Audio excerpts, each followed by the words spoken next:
Leading question म्हणजे काय?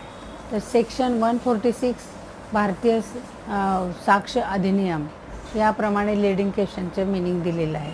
तर लीडिंग क्वेश्चनचा अर्थच असा की त्या क्वेश्चनमध्ये त्या प्रश्नाचं उत्तर लपलेलं असतं, म्हणजे क्वेश्चनमध्येच ते आन्सर असतं, म्हणून त्याला लीडिंग क्वेश्चन असं म्हटलं. आता लीडिंग क्वेश्चन कधी विचारला जातो आणि कधी विचारला जात नाही. तर लीडिंग क्वेश्चन हा एक्झामिनेशन इन चीफ आणि री एक्झामिनेशन यामध्ये विचारला जात नाही.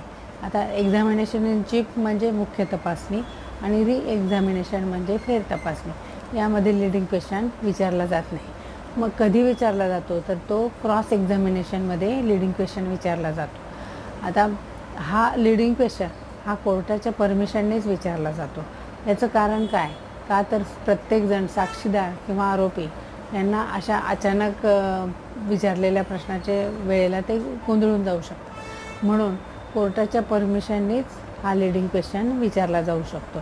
आता याचं आपण साधं उदाहरण बघूया की लीडिंग क्वेश्चन कसा विचारला जातो. तर काय गं, तुझं नाव शेवंत आहे का?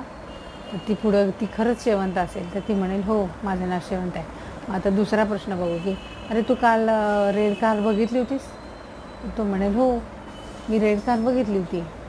आणि समजा आता त्याला विचारायचं असले की तू रात्री काल कुठे उतरला होतास, असं न विचारता तू रात्री त्या हॉटेलला उतरला होतास का, म्हणजेच त्या हॉटेलचं नाव मेन्शन केलं की त्याला लक्षात येतं की ह्यांना हे माहिती.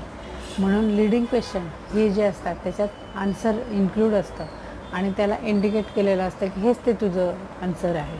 म्हणून लीडिंग क्वेश्चन हा भारतीय साक्ष ह्याच्यामध्ये अतिशय महत्त्वाचा मानला जातो की त्याच्यातून कसं त्याचा उत्तर काढून घ्यायचं आहे म्हणून.